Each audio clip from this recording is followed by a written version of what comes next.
வணக்கமகளே. என்னுடைய பெயர் லட்சுமி. என் வாழ்க்கையில் நடந்த ஒரு உண்மையான சம்பவத்தை உங்களுடன் பகிர்ந்து கொள்ள ஆசைப்படுகிறேன். நாங்கள் சாதாரண ஏழை குடும்பத்தை சேர்ந்தவர்கள்தான். எனது அப்பா கூலி வேலை செய்து வருகிறார். அம்மாவும் அவருக்கு துணையாக அடிக்கடி வேலைக்கு செல்வார். என் வீட்டில் நானும் எனது தங்கையும் மட்டுமே உள்ளோம். நான் 12ஆம் வகுப்பு வரை படித்துவிட்டு வீட்டில்தான் உள்ளேன். தங்கை இப்பொழுதுதான் 10ஆம் வகுப்பு படித்து வருகிறார். எனது பெற்றோர்களும் நான் திருமணம் வயதை அடைந்ததால் எனக்கு மாப்பிள்ளை பார்க்க தொடங்கினார்கள். தெரிந்தவர்களிடம் சொல்லி வைக்க ஒருவர் மூலமாக பக்கத்து ஊரில் இருக்கும் ஒரு குடும்பத்தின் சம்பந்தமும் கிடைத்தது. மாப்பிள்ளை வீட்டார் என்னை பெண் பார்க்கவும் வந்தனர். மாப்பிள்ளையின் பெயர் சுரேஷ். அவர் லாரி ஓட்டுநராக பணியாற்றுகிறார். அவருக்கு ஒரு அண்ணனும் உள்ளார். அவர் வெளிநாட்டில் பணிபுரிகிறார். அவருக்கு திருமணமாகிவிட்டது. அவரது மனைவியும் வந்திருந்தார். அவர்களுக்கு இதுவரை குழந்தை எதுவும் இல்லை. மாமியார் மாமனார் என சொந்த பந்தங்கள் சிலரும் வந்திருந்தனர். மாப்பிள்ளை வீட்டாருக்கும் என்னை மிகவும் பிடித்து போக சில நாட்களிலேயே திருமணம் வைப்பதாக நாள் குறித்து விட்டு சென்றனர். ஆரம்பத்தில் எனது அப்பாவிற்கு லாரி ஓட்டுநர் என்பதால் சற்று பயம் ஏற்பட்டது. பிறகு அவரை பற்றி ஊரில் விசாரிக்க அனைவருமே நல்ல விதமாக கூறினர். அதனால் அப்பாவும் இந்த திருமணத்திற்கு சம்மதித்தார். திருமணத்தை எனது அப்பா எந்த குறையும் இல்லாமல் நடத்தியும் முடித்தார். இத்தனை வருடங்கள் அப்பாவும் அம்மாவும் உழைத்து சேமித்து வைத்திருந்த பாதியை எடுத்து எனக்காக திருமணம் செலவுகளை செய்தனர். மீதி இருக்கும் பணத்தை தங்கைக்காக சேர்த்து வைத்திருந்தனர். இந்த திருமணத்தில் இரு வீட்டாருக்கும் மகிழ்ச்சியே. மாப்பிள்ளை வீட்டார் அதிகமாக எதுவும் வரதட்சணை கேட்கவில்லை. இருப்பினும் எனது அப்பா தான் தன்னால் முடிந்த அளவு வரதட்சணை பொருட்களை வாங்கி கொடுத்திருந்தார். நானும் திருமணம் முடிந்து அனைவரிடமும் விடைபெற்று மாப்பிள்ளை வீட்டிற்கு வந்தேன். வீடு நன்றாகவே இருந்தது. எங்களுக்கென்று ஒரு தனி அறையும், கணவரின் அண்ணனுக்காக ஒரு தனி அறையும், மாமனார் மாமியாருக்காக ஒரு தனி அறையும் வைத்து நன்றாகவே கட்டியிருந்தனர். பிறகு அலங்கரித்து மாப்பிள்ளை அறைக்கு என்னை அனுப்பியும் வைத்தனர். மாப்பிள்ளையும் நானும் சிறிது நேரம் மனம் விட்டு பேசிக் கொண்டிருந்தோம். அவர் பேசியதிலிருந்தே எந்த கெட்ட பழக்கமும் இல்லாத நல்லவர் என்பதையும் நான் புரிந்து கொண்டேன். பிறகு அனைத்தும் முடிந்து இனிமையான இல்லற வாழ்க்கையில் நாங்கள் அடியெடுத்து வைத்தோம். எனது கணவரை எனக்கு மிகவும் பிடித்து போனது. ஆனாலும் வீட்டில் உள்ள மற்றவர்களை பற்றி நினைக்கையில் சற்று பயமாக தான் இருந்தது. அவர்கள் என்ன குணத்தில் இருப்பார்களோ என்று. மறுநாள் நான் பயப்படும் அளவிற்கு எதுவுமே இல்லை. வீட்டிலுள்ள அனைவருமே அன்பாகவே பழகினர். அதிலும் கணவரின் அண்ணனின் மனைவி மிகவும் பாசமாக பழகினார். அவரின் பெயர் ரம்யா. அவர்தான் என்னை சமையலறைக்கு அழைத்துச் சென்று எந்தெந்த பொருட்கள் எங்கெங்கு இருக்கிறது என காண்பித்தார். கணவர் வெளியில் செல்லும் நேரத்தில் என்னிடம் அமர்ந்து பேசிக்கொண்டும் இருப்பார். அவரையும் எனக்கு மிகவும் பிடித்து போனது. அவரை நான் ரம்யா அக்கா என்றுதான் அழைக்கவும் ஆரம்பித்தேன். பிறகு ரம்யா அக்கா நான் மாமனார் மாமியாரை பற்றியும் கூறினார். மாமனார் ஒரு மெடிக்கல் ஷாப்பில் வேலை செய்வதாகவும், அவர் யாரிடமும் அதிகமாக பேச மாட்டார் என்றும், எப்பொழுதுமே அமைதியாகவே காணப்படுவார் என்றும், மாமியார் வீட்டிலிருந்து அனைத்து வரவு செலவுகளையும் கவனித்துக் கொள்வார் என்றும், அவருக்கு ஏதாவது தவறு செய்தால் சற்று கோபம் அதிகமாக வரும் என்றும், மற்றபடி அவர் மிகவும் நல்லவர் என்றும் கூறினார். நானும் அவரிடம் அவரது கணவரை பற்றி விசாரித்தேன். சிறிது நேரம் அமைதிக்கு பிறகு சற்று சோகமாகவே பேச ஆரம்பித்தார். அவரது கணவர் திருமணமாகி 1 மாதத்திலேயே வெளிநாடு சென்று விட்டதாகவும், அதன் பிறகு 2 வருடங்களாகியும் வரவில்லை என்றும், எப்பொழுது கேட்டாலும் எனக்கு நான் வேலை செய்யும் நிறுவனத்திலிருந்து விடுமுறை கிடைக்கவில்லை என்றும், இதைவிட்டால் வேறு நல்ல வேலை கிடைக்காது என்று கூறுவார் என்றார். அனைத்து வசதிகள் இருந்தும் கணவர் இல்லாதது மிகவும் வருத்தமாகவும் சிரமமாகவும் உள்ளது என்றும் கண்கலங்க கூறினார். நானும் அவரது நிலைமையை புரிந்து கொண்டு அவருக்கு ஆறுதல் கூறினேன். ஒரு சில நாட்களிலேயே அனைவரும் சகஜமாக என்னிடம் பழக ஆரம்பித்தனர். நானும் வீட்டில் சிறு சிறு வேலைகளை எல்லாம் செய்ய ஆரம்பித்தேன். கணவர் ஒரு லாரி ஓட்டுநர் என்பதால் மாதத்தில் 15 நாட்கள் மட்டுமே வீட்டில் இருப்பார்.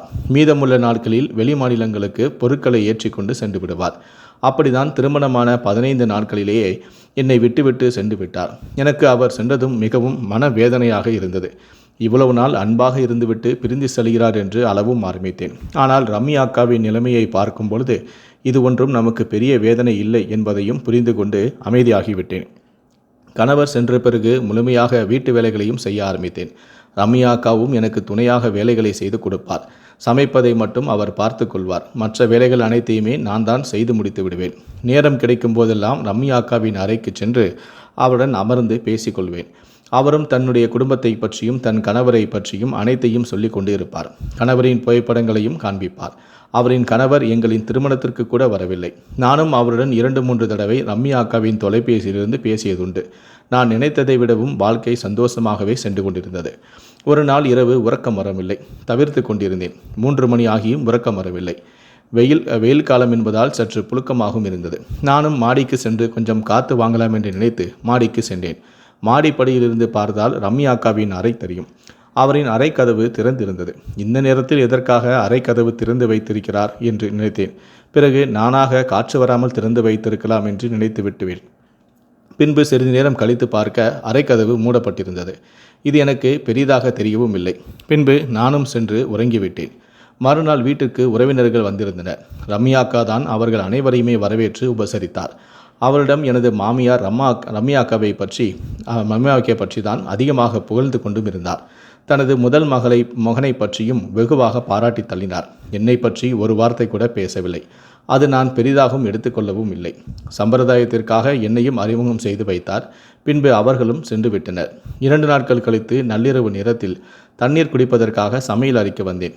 அங்கே ரம்யா அக்காவின் அறையில் இருந்து எனது மாமனார் வெளியே போவதை நான் கவனித்தேன். அவர் என்னை கவனித்தாரா என்று கூட எனக்கு தெரியவில்லை. இது எனக்கு சற்று யோசனையாக இருந்தது. இந்த நேரத்தில் அக்காவின் அறையில் என்ன செய்கிறார் என்று சிறிது நேரம் அங்கே நின்றிருந்தேன். பின்பு நானாக ஏதாவது தேவைப்பட்டிருக்கும், அதுதான் வந்து போயிருப்பார் என அப்படியே விட்டுவிட்டேன். தவறாக எந்த யோசனையும் எனக்கு அப்போது வரவில்லை. இது பற்றி நானும் மறுநாள் ரம்யா அக்காவிடம் சமைத்து கொண்டிருக்கும் பொழுது கேட்டேன். அவரும் எனக்கு தெரியவில்லை, நான் உறங்கிவிட்டேன், ஏதாவது தேவைப்பட்டிருக்கும் என்று சாதாரணமாக பதில் சொன்னார். அப்பொழுதும் எனக்கு எந்த விதமான சந்தேகமும் வரவில்லை.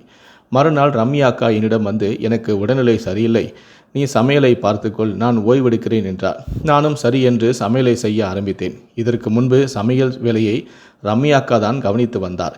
என்னிடம் இந்த சமையலை செய்து வை என்று மட்டுமே கூறிவிட்டு தனது அறைக்கு சென்று ஓய்வெடுக்க ஆரம்பித்தார். நானும் அனைத்தையுமே சமைத்து முடித்துவிட்டு மாமியாருக்கும் மாமனாருக்கும் உணவை பரிமாறினேன். அதிலிருந்து ஒரு வாய் சாப்பிட்ட மாமியார் உணவை துப்ப ஆரம்பித்தார். எனக்கு ஒன்றும் புரியாமல் அவரை பார்த்து நின்றேன். பிறகு என்னை நோக்கி கோபமாக, உனது வீட்டில் உனக்கு சமையல் கற்றுக் கொடுக்கவே இல்லையா, அல்லது வேண்டுமென்றே செய்கிறாயா என கோபத்தில் கத்த ஆரம்பித்தார். அதை பார்த்து மாமனாரும் சாப்பிட்டு பார்த்து என்னிடம், இதில் அதிகமாக உப்பாக இருக்குமா, பார்த்து சமைக்கவில்லையா என்று அறிவுரை கூறினார். ஆனாலும் நான் பார்க்கும் பொழுது எல்லாமே சரியாக தான் இருந்தது போல எனக்கு ஞாபகம் வந்தது. கோபத்தில் இருந்த மாமியாரிடம் அமைதியாக இருக்கும்படி மாமனார் சமாதானப்படுத்தினார். எனக்கும் ஒரு மாதிரியாகி போனது. நான் சமைத்த முதல் நாளிலேயே கெட்ட பெயர் வாங்கிவிட்டோமே என்று. இந்த சம்பவத்தில் எனக்காக பேசிய மாமனார் மேல் சற்று மரியாதையும் கூடியது. அதிலிருந்து மாமியார், நீ சமைக்க வேண்டாம், மற்ற வேலைகளை பார்த்துக்கொள் என சொல்லிவிட்டார். அதன் பிறகு 2 நாள் கழித்து எனது கணவரும் வந்தார். அவரிடம் மறைக்க மனமில்லாமல் நடந்ததை கூறினேன். அவரும் இதுபோல் தவறு இனிமேல் நடக்காமல் பார்த்துக்கொள் என்று அறிவுரை கூறினார். பின்பு கணவர் இருந்து 15 நாட்களும் எந்த பிரச்சனையுமின்றி சந்தோஷமாக இருந்தோம். எனது மாமியார் சற்று கோபம் தணிந்து என்னிடம் பேசவும் ஆரம்பித்தார். 15 நாட்கள் கழித்து கணவர் மீண்டும் வேலைக்கு சென்று விட்டார். ஒரு நாள் மாமியார் என்னிடம் ஒரு வெள்ளை புடவையை கொடுத்து, இது எனக்கு எனது அண்ணன் பரிசாக கொடுத்த புடவை, பல வருடங்களாக நான் பாதுகாத்து வருகிறேன். இந்த புடவை சற்று அழுக்காகிவிட்டது, இதை மட்டும் வாஷிங் மிஷினில் தனியாக துவைத்து கொடுத்து விடு என என்னிடம் கொடுத்தார். நானும் அதை வாங்கி கொண்டு அவர் சொன்னது போலவே வாஷிங் மிஷினில் அந்த புடவையை மட்டும் தனியாக துவைப்பதற்கு போட்டேன். சிறிது நேரம் ஆகும் என்பதால் வேறு வேலையை ஏதாவது பார்க்கலாம் என்று சமையல் அறைக்கு சென்று விட்டேன். சற்று நேரம் கழித்து வந்து பார்க்கும் பொழுது அந்த புடவையோடு வேறொரு துணியும் கிடந்தது. அந்த துணியின் சாயம் அந்த வெள்ளை புடவையில் ஏறி அது முற்றிலும் நாசமாகி இருந்தது. எனக்கு உயிரே போய்விடும் போல் இருந்தது. புடவை இப்படி ஆகிவிட்டதால் மாமியார் என்ன சொல்லப் போகிறாரோ என்று மனம் பதபதைத்தது. ஆனாலும் நான் புடவை இடுவதற்கு முன்பே நன்றாக பார்த்துவிட்டு தான் வாஷிங் மிஷினில் இட்டேன். ஆனால் வேறு துணி எங்கிருந்து வந்தது என்று எனக்கு குழப்பமாக இருந்தது. நான் யோசித்து கொண்டே சோகமாக நிற்க அதை மாமியாரும் கவனித்து விட்டார். என்னவென்று என் அருகில் வந்து புடவையை பார்க்க அவரும் பதறிப்போனார். அவரையும் அறியாமல் கோபமாக கத்த ஆரம்பித்தார். இந்த புடவை எனது அண்ணனின் நினைவாக இருந்தது, அதையும் நாசம் செய்து விட்டாயே, நீ எதற்குமே லாய்க்கில்லாதவள், தற்குறி என கத்தினார்.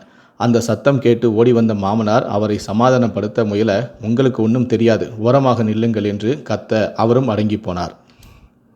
பிறகு என்னிடம், நீ வேண்டுமென்றே அனைத்தையுமே செய்கிறாய், எனது 2வது மகன் வேலையிலிருந்து வரட்டும், உனக்கு ஒரு முடிவு கட்டுகிறேன் என்று கோபமாக கத்திவிட்டு சென்றார். எனக்கு என்ன சொல்வதென்றே தெரியாமல் அழுது கொண்டே நின்றிருந்தேன். பிறகு ரம்யா அக்கா தான் என்னை சமாதானம் செய்தார். அவரிடமும் நான் பார்த்துதான் துவைத்தேன், ஆனால் எப்படி ஆனது என்று தெரியவில்லை என்றேன்.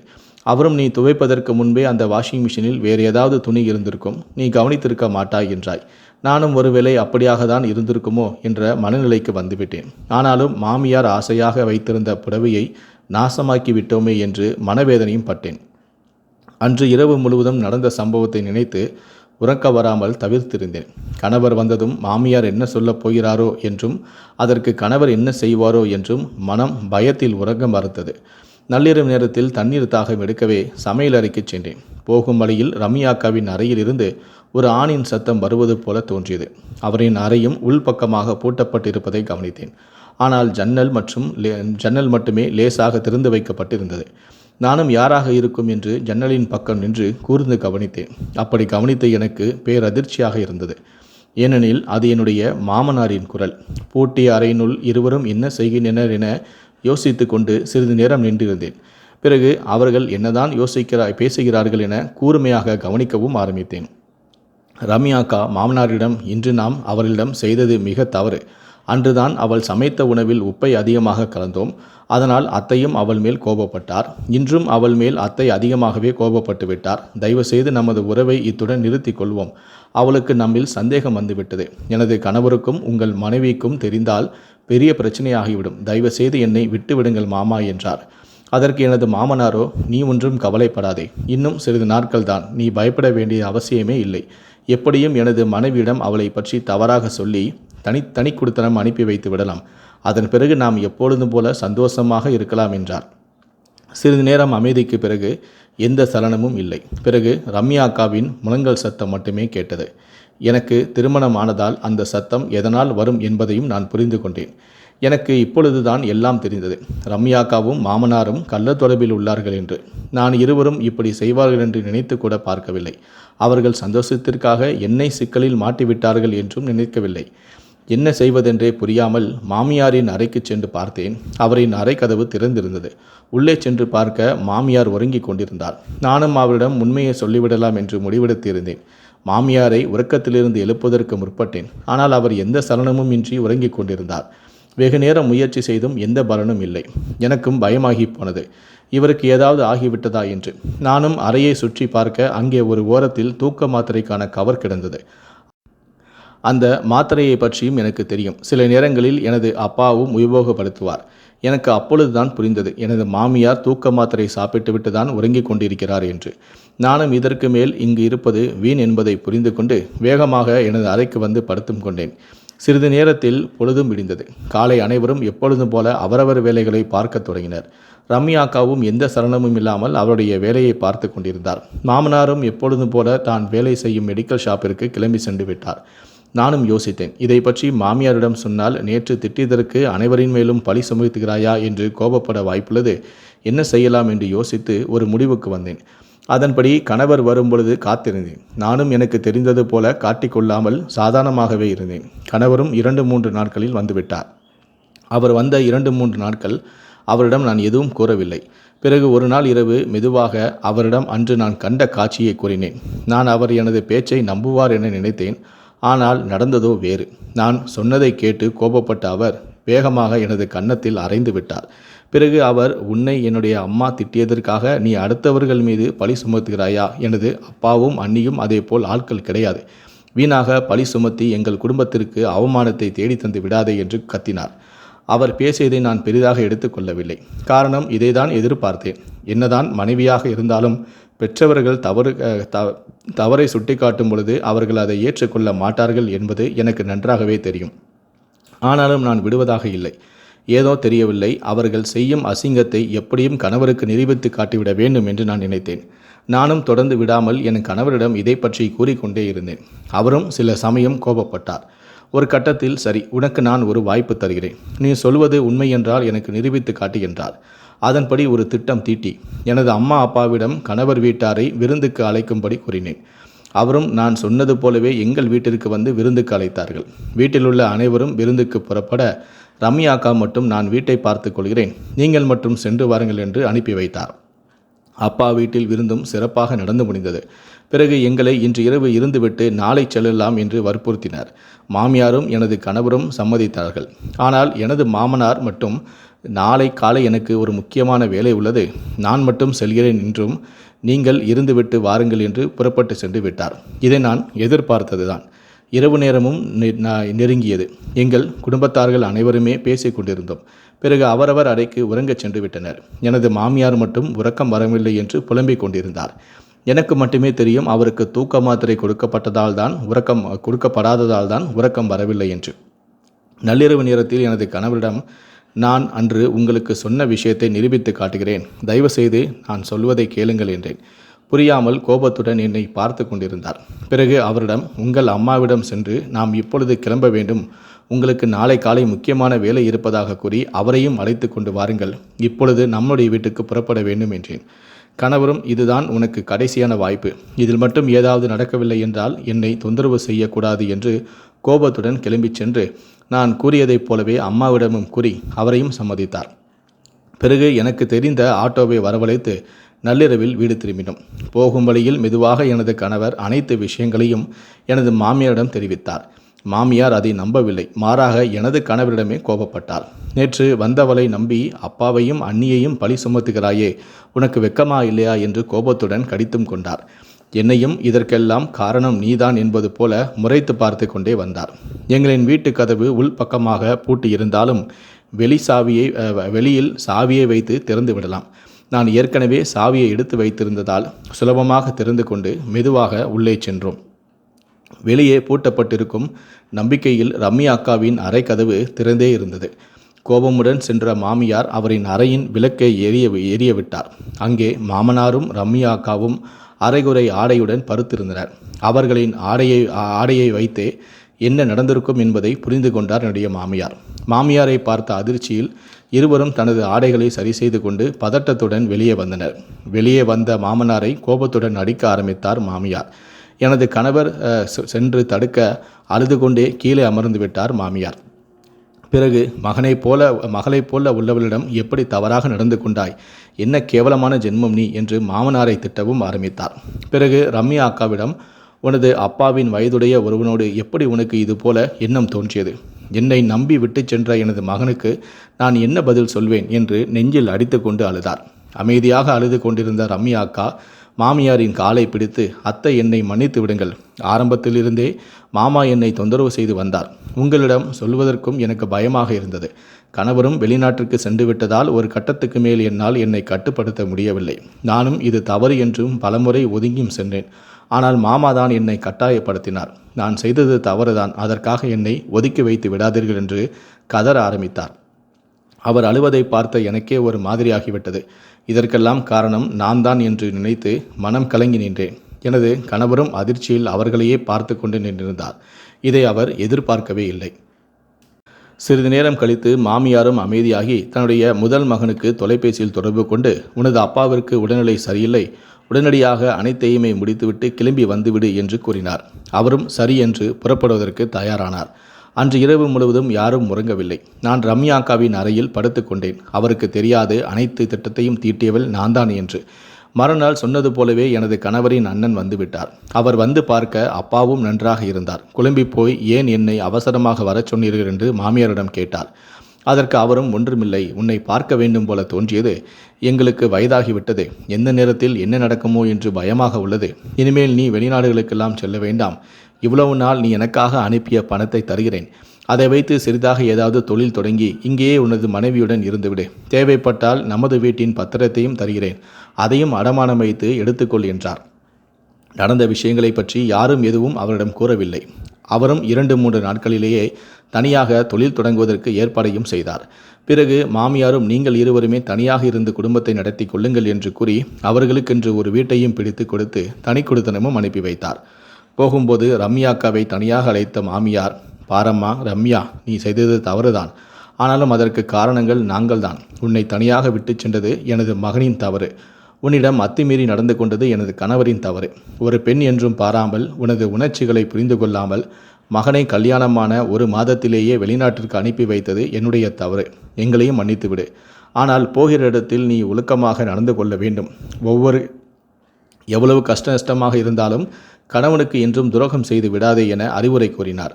ரம்யா அக்காவும் அழுது கொண்டே, அத்தை, நீங்கள் எனக்கு அம்மாவைப் போல, என்னையும் அறியாமல் ஒரு முறை தவறு நடந்து விட்டது, இனிமேல் நான் அதே போல என்றுமே செய்ய மாட்டேன், எனது வாழ்க்கையை நீங்கள் தான் காப்பாற்றி உள்ளீர்கள், இதே போல மீண்டும் கேவலமான காரியத்தை நான் செய்ய மாட்டேன், உங்களுக்கு நான் மிகவும் கடமைப்பட்டுள்ளேன், என்னை ஆசீர்வாதம் செய்யுங்கள் என்று ஆசீர்வாதம் வாங்கி சென்றார். சில நாட்களிலேயே எங்களையும் மாமியார் தனி குடித்தனம் செல்ல வற்புறுத்தினார். நாங்களும் வேறு வழியின்றி அப்பா அம்மாவின் ஊருக்கே வந்துவிட்டோம். ரம்யா அக்காவும் சந்தோஷமாக குடும்பத்தை நடத்தி குழந்தையும் பெற்றுவிட்டார். ஆரம்பத்தில் எனக்கு மன உறுத்தலாக இருந்தாலும் நாம் செய்த செயலால் தான் அவருக்கு ஒரு நல்ல வாழ்க்கை கிடைத்தது என்பதை நினைக்கும் பொழுது சந்தோஷமாகவே இருந்தது. அந்த விஷயம் இதுவரை அவரின் கணவருக்கு தெரியாது, இனியும் தெரிய போவதும் இல்லை. சரி, இதற்கெல்லாம் காரணமான மாமனார் என்ன ஆனார் என்று தானே யோசிக்கிறீர்கள்.